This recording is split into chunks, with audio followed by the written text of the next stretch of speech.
You are listening to CEO Perspectives, a podcast by the Conference Board.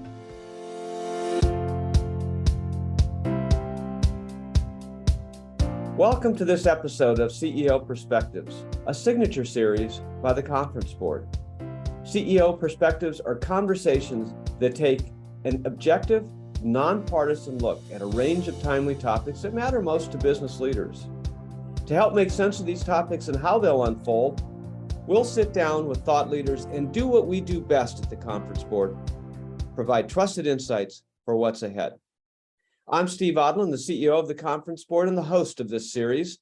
And in today's conversation, we're going to discuss how to build a resilient and sustainable energy grid. What are the technologies needed and what investments need to be prioritized? And what should businesses and government be doing to prepare for a carbon-free future? I'm very pleased to welcome George Kirby to this conversation today. George is the CEO of RS Technologies. George, welcome to the program. Steve, thanks so much for having me on. So you're, of course, CEO of RS Technologies. Tell us a little bit about what RS does and your career experience and what's brought you to this stage. So RS Technologies is all about elevating the world's electric grids. We produce some of the best composite utility structures in the world. We put these into all aspects of the grid, whether it's distribution or transmission.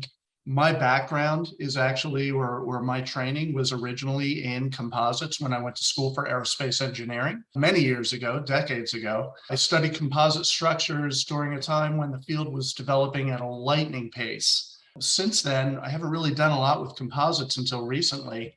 I've held senior leadership positions focused on the electric utility industry. While I was at GE, I spent time in product development and then sales focused around different aspects of power generation, whether it was thermal generation or renewable energy. When I was with GE Capital, we developed, built, and invested in thermal and renewable power plants. I later went on to focus on transmission and distribution technologies, whether it was offering solutions or focused on engineering and construction services to actually build these facilities. Prior to RS, I actually was president and CEO of an ocean renewables company. And I had time to spend, or I actually spent time with offshore oil and gas customers focused on the challenges of powering subsea systems. This has given me perspective in my career. I've been able to see the energy industry from wellhead to wall socket, as we used to say at GE. There's never been a better time to be with a company like RS Technologies. I just knew this was the right place to be at the right time. There's never been a greater need for electric infrastructure investment than today. Yeah, and so all of your experiences, I mean, you think about it, and from GE to RS, it's all about the energy future of our country, but really from production all the way to now distribution. So you are truly the right person to be talking about all of this. So we've set a goal as a nation and many nations around the world to get to carbon neutrality. And as part of that, there's a lot of stuff, if I can just say that generally, a lot of stuff that needs to happen in this country in order to get there. You can't just shut off fossil fuels and snap your fingers and make it happen. Describe for us, in your opinion, the kinds of infrastructure needs that we have to invest in. So, Steve, great question. It needs to be an all of the above strategy, first and foremost. As you pointed out, we can't just simply get rid of carbon and thermal energy. But let's face it, renewable energy is the hot topic today. Just look at the U.S. Inflation Reduction Act and the Infrastructure Act and where those public dollars are flowing to advance decarbonization. But an important point is to reach those 2050 renewable goals, we'll need to totally overhaul our grid. And what I mean by the grid is our transmission and distribution infrastructure, whether it's poles, whether it's the wires called conductors, or all the equipment that helps, flow the power to customers. For example, today, there's about 600,000 miles of transmission in the US. We're going to have to, in order to meet our 2050 renewable goals, we're going to have to grow those transmission miles by 6 times to 3.6 million miles. That's just astronomical. And that's on top of the 140,000 miles of transmission lines that simply need to be replaced because they're old, because they're aging. But Steve, this really begs the point that today's investments in renewables are only as good as the distribution network that actually delivers the power to the end users. Last year alone, the US had $20 billion of weather and climate disaster events. One storm, Category 4, Hurricane Ida, last year cost one utility over 30,000 poles. That's nearly twice as many as Hurricane Katrina took. It really shows the vulnerability of the grid. You mentioned renewables, and of course, you can't listen to a newscast or open a newspaper without reading about, the need for renewables. But, when people talk renewables, of course, they talk about wind and solar, but it just help us understand, not all of our listeners are experts at this, to help us understand the full range of renewable energy, all the production techniques. So renewable energy is most well known for solar, rooftop or distributed solar, utility scale, as well as wind. And wind is also distributed, but you also have big utility scale plants. But there's also ocean power as well. And there's different ways to harness the ocean waves, for instance. Nuclear power is considered renewable as well. Geothermal is an area that I focused on when I was at GE as well. Geothermal power is prevalent in the ring of fire geographies of the world. So, it's more than just wind and solar. And there's more and more coming online as well. Hydrogen today is becoming all the rage. There's different grades of hydrogen, and hydrogen comes at a cost, but it is considered a quasi-renewable energy as well. Yeah, and hydro is in there as part of that as well. So, there are a lot of techniques here. The challenge with any of these renewable technologies except nuclear, are that we're dependent on nature, right? And the episodic quality of wind or solar. And so there does need to be a base load provided, like from something like nuclear or a combination of nuclear, hydro, and some of these other sources, right? Absolutely. Energy storage or battery energy storage plays a big part. And with the advancement of new chemistries for battery technologies, this is becoming more and more prevalent. In fact, the use of battery energy storage is absolutely critical to pair with some of our renewable energy generation technologies in order to make that real. Yeah, I mean, if you could imagine, a small solar panel, if you could miniaturize it with the battery in the basement, you could run every house that way. But I think we're a long way away from that, which does then come back to your point that we have a lot of need for investment in basic R&D. Absolutely. And I'm not sure that we just need better energy storage technology. There's still a long road to travel with battery technology, if you will. And that too is developing at a rapid pace. But we need to enable these storage technologies to be deployed at scale. So typically your more modular energy storage technologies will be more useful. While home battery storage units add to overall decarbonization goals, they really need two things in order to grow: access to capital and grid architecture in place. And that's really what we're focused on at RS Technologies, is creating or replacing, depending on the situation, a resilient grid architecture so that we can actually get the power to the end user. Right now, the grid structure that we have in the US and North America as a whole is extremely fragile, especially with increasing weather events happening. Just last week in Florida, Hurricane Ian, one of the worst hurricanes in history, and the damage is just unprecedented. It's going to take months for us to, in many places there, restore the electric power grid because it's so fragile. Yes, it is interesting. People say, well, every time you have one of these storms, whether it's a tornado or straight line winds or something, it knocks trees knock into the poles and the wires, and it takes the power grid down. Why don't we just bury everything? I think I know the answer. Yeah, two big reasons there. Number one, it's very difficult to actually bury underground power lines.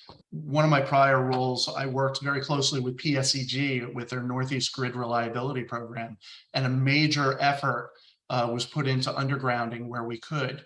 And you run into right-of-way issues. There's a lot more buried underground already that you have to bypass in order to get that done. The other reason I think is a bit more obvious, it's cost. It's just, in some cases, it's 10 times more expensive to bury power lines than it is to simply replace the overhead lines with better, more resilient equipment. Yeah, and so these are the challenges that we have, and everybody says, well, just bury them, but it's not easy to do that, as you say. All right, so let's go back a little bit. So you mentioned nuclear as a renewable, which is interesting because it doesn't emit carbon, it's not petroleum based, and yet it has been ostracized, for a long time here. And I think basically out of fear, I don't know if you'd agree, George, but basically out of fear. And I think people are coming back to nuclear and particularly distributed nuclear as a real source here of a baseload renewable. How do you see it? Well, I have to say I'm a little bit biased because I cut my teeth in the nuclear industry. I've been in and out of nuclear power plants a large part of my early career. From what I saw and experienced, it was incredibly safe here in the United States. But, after Fukushima and the fallout there's been a real hesitancy. But I think, down the road, my opinion, it's inevitable that nuclear will continue to be part of the energy portfolio. There's, constant innovation around, as you mentioned, distributed nuclear. I think we're still a ways off there. But, these are things that have been looked at and focused on for years. I think the key, though, is investment. And it's not just investment dollars from funds and investors up front. It's investment by end users. It's investment by communities, recognizing that we can't keep solving the same problems over with the same materials, the same solutions. We need to pursue big, disruptive, revolutionary changes in the way that we think and the solutions that we bring to the table. That's a lot of what we're doing here at RS with our technology. In many ways, we're disrupting the utility distribution and transmission structure market with composites. There's just huge opportunity to rebuild the grid in a resilient way that can reliably last for 100 years or more, instead of using the same wood or steel technology that we have for centuries. Yeah.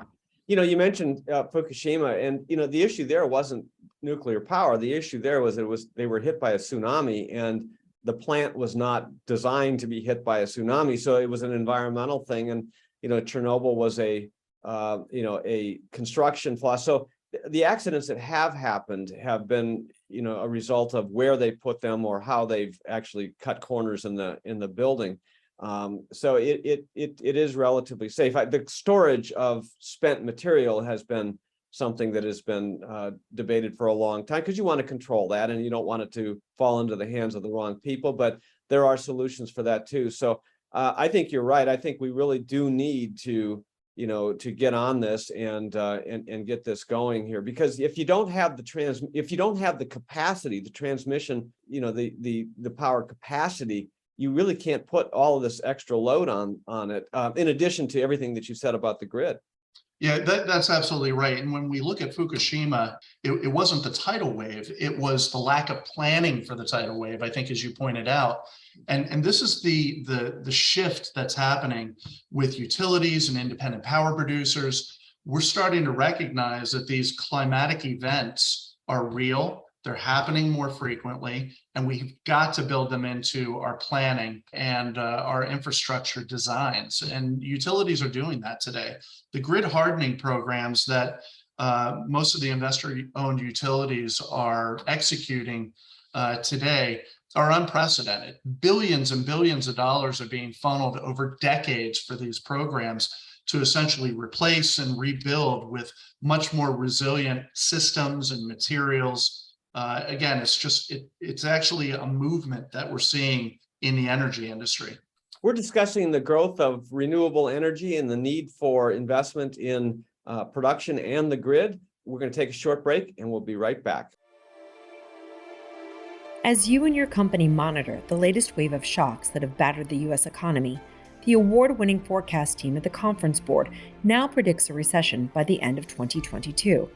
This recession will further compound the crises that have recently upended original expectations, from a deadly pandemic to a war in Ukraine and the highest inflation in decades. Yet, unprecedented crises also present unforeseen opportunities if you have a trusted, proven navigator by your side. With that in mind, and as the Conference Board has always done, we are providing you with daily, timely, and relevant content that will guide the business community through the economic storm. These trusted insights are being gathered on our website and are available to help your company master the challenges ahead. Visit us at conference-board.org/topics/recession. Then, on November 29th, join us for a live virtual briefing from our economists and other financial experts. It's complimentary to you and your colleagues. Register now on our website to hear the latest on weathering this economic turbulence. Welcome back to CEO Perspectives. I'm your host, Steve Odland, the CEO of the Conference Board, and I'm joined today by George Kirby, the CEO of RS Technologies. George, I want to go back to battery storage because, once again, you cannot really level the load here with renewables without adequate storage. As you've said, one of the issues with battery technology is the reliance on rare earth minerals. And, we have them in this country, but we won't allow miners to dig. So therefore, we're reliant on rogue regimes and, bad places in the world. Talk about what you know about battery technology and the future of it. I'm hearing that maybe there's sodium technology coming, which would, there's salt everywhere. That would be relatively cheap. But what do you hear? It's interesting that you mentioned sodium technology. One of the very first investment opportunities that I investigated with a team when at GE Capital was salt energy storage or thermal storage, where you actually heat up the salt to a molten level, and then that heat that's stored will actually convert water to steam and run a steam turbine to generate power. It's been around forever. And it's also a very reliable and predictable form of energy storage. Rare earth materials are a big issue today. We all know where the majority of rare earth metals sit. What we do have that I understand is the opportunity to explore domestically here in the US, things like lithium and other technologies. Cobalt coming from Africa is a hot topic today as well. Materials are an absolute issue in propagating the technology of battery storage.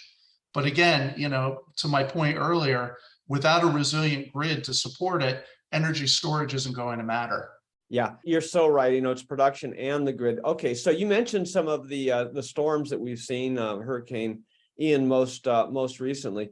But given these weather events, which have been happening forever and will happen forever, we simply need to have investment here to harden this grid. What is the gap between where we are today and what you see would be necessary to have a truly hardened grid? A gap in either technology or investments or all the above? It's absolutely investments. And as I pointed out, we're seeing unprecedented investment in infrastructure in the electric side. I'll give you an idea of really what we're up against and the fragility of our grid right now. The grid's broken down into two groups, transmission and distribution. Right now, there's about 175 million distribution poles in North America. The vast majority are made of wood, and half of these wood poles are 40 years or older.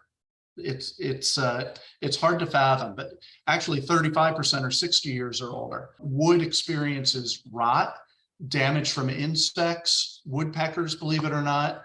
On the transmission side, there's 25 million transmission structures in North America, and the majority are made of wood and are over 40 years old as well.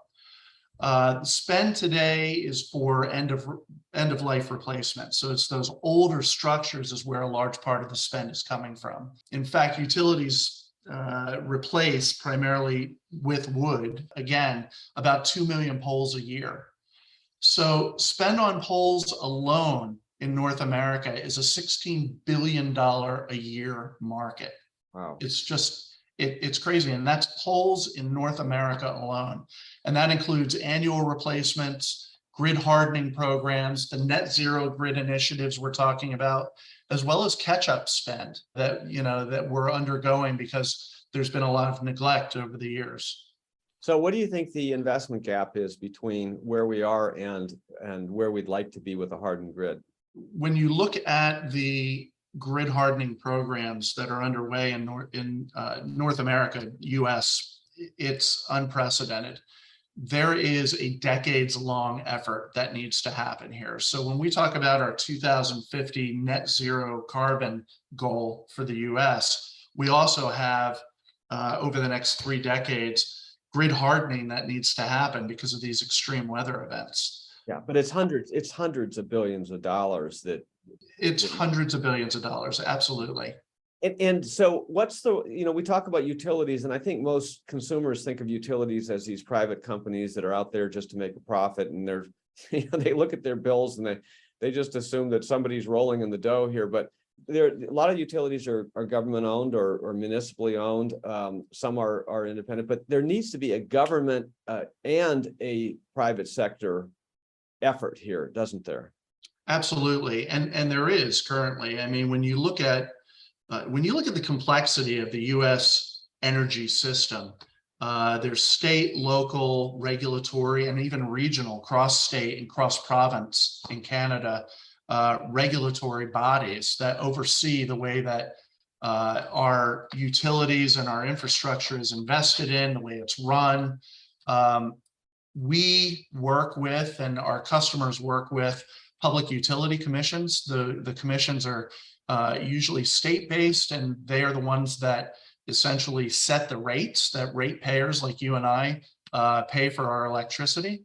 There are examples out there where these PUCs are mandating investment in new technologies because of real threats that are in front of us, like wildfires out in the West. The California Public Utility Commission is a perfect example.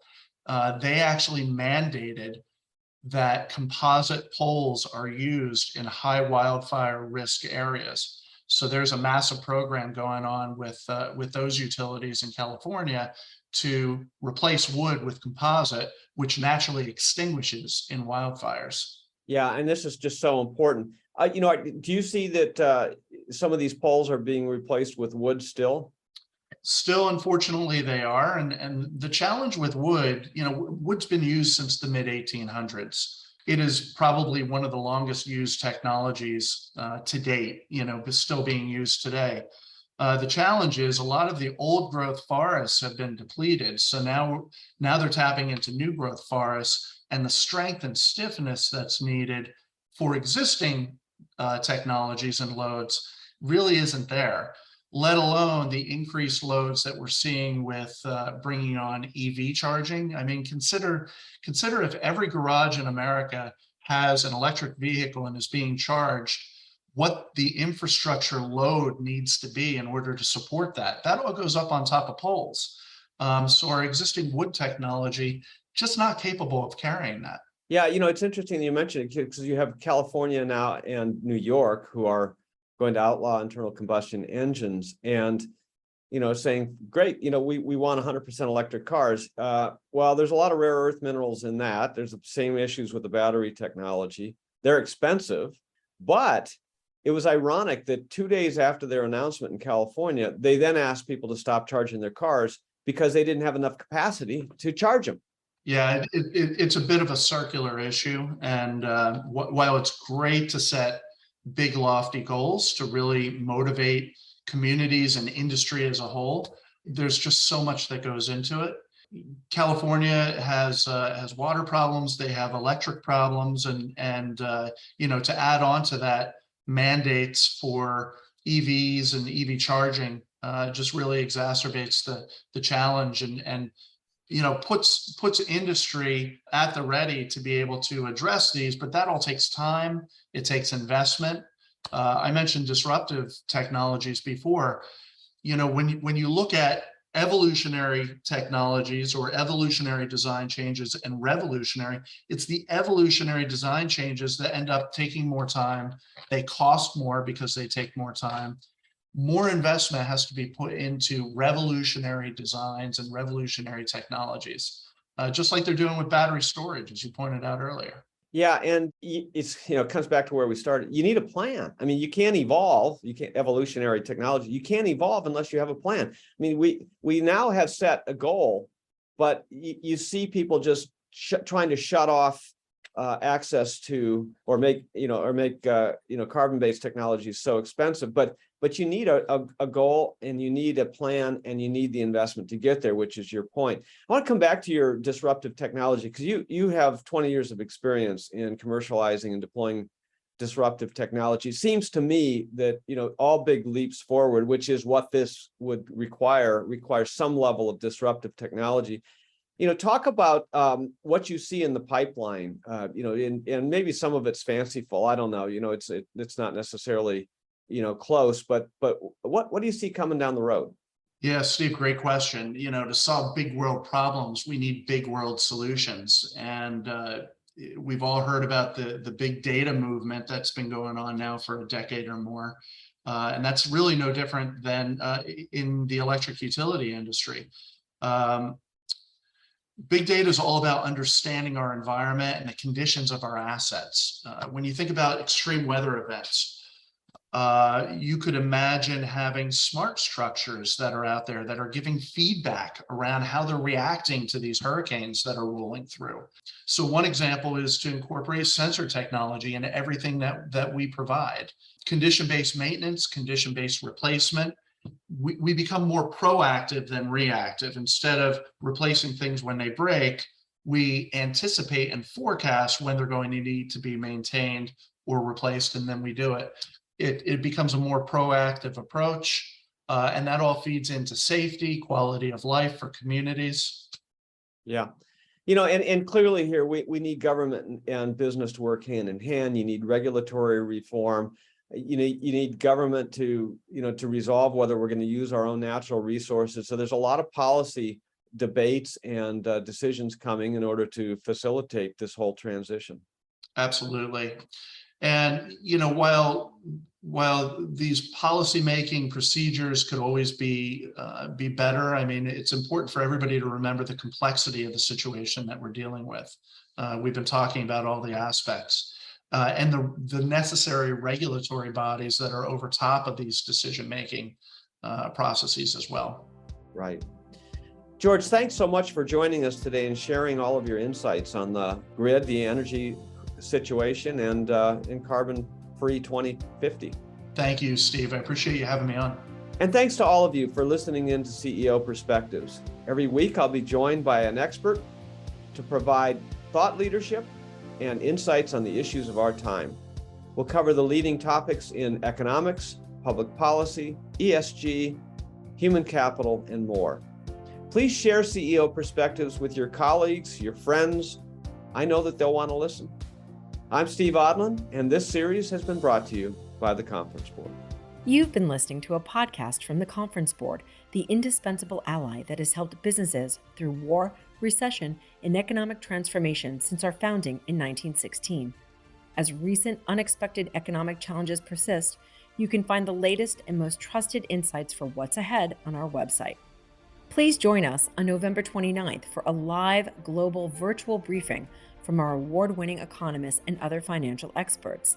Get the latest thinking in how to best weather the economic turbulence by registering for this free briefing at conference-board.org/topics/recession.